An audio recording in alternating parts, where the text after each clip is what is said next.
14ই ফেব্রুয়ারি নিয়ে কিছু কথা বল।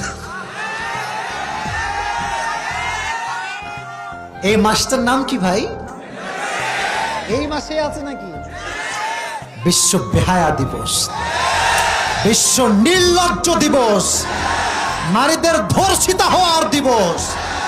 এই দিবস মুসলমান ঘরের সন্তান পালন করতে পারে না। তোমরা এক কাজ করবে, পার্কে যেদিন 14 ফেব্রুয়ারি বের হবে না, এরা হাতে এখন লাঠি নিয়ে বের হবে। কই তুই আমি সিঙ্গেল আর তোরা প্রেম করবি? কোশ্চিন কালেও সম্ভব হতে পারে না। তবে করে মাইটটা দিও না, মানে মারা লাগ না, খালি এমনি হাঁটবা দেবে ও এমনি পালাই গেছে।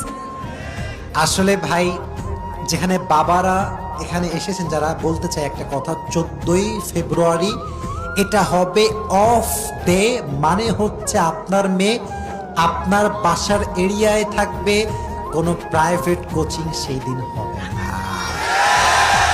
বলবে মা মা মা আজকে স্পেশাল ক্লাস আছে মা। এটা বাটপাড়ি ছাড়া আর কিছু হতে পারে না। অতএব 14ই ফেব্রুয়ারি আসবে, কোনো প্রাইভেট থাকবে না, কোচিং থাকবে না। মনে রাখবেন, যদি বলে স্পেশাল ক্লাস আছে, এটা কোনো ক্লাস নয়, এটা পার্কের ক্লাস, এটা নদীর ধারের ক্লাস, এটা রুম ডেটের ক্লাস।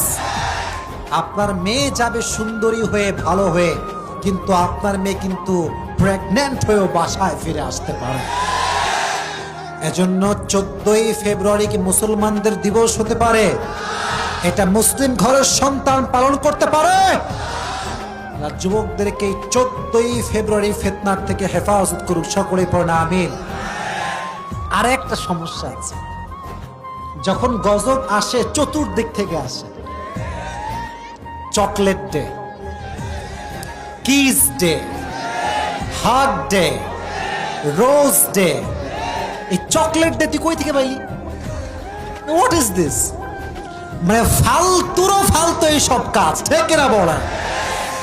আর যদি এদিকে শুনো, আমি অত না, আগে আমি বলি, তোমাদের যারা ফ্রেন্ড লিস্টে আছে, যদি দেখো হ্যাঁ কোনো পোস্ট করছে চকলেট ডে, হাগ ডে, ওরে আগে আনফ্রেন্ড, না হয় সোজা ব্লক করে দিবা।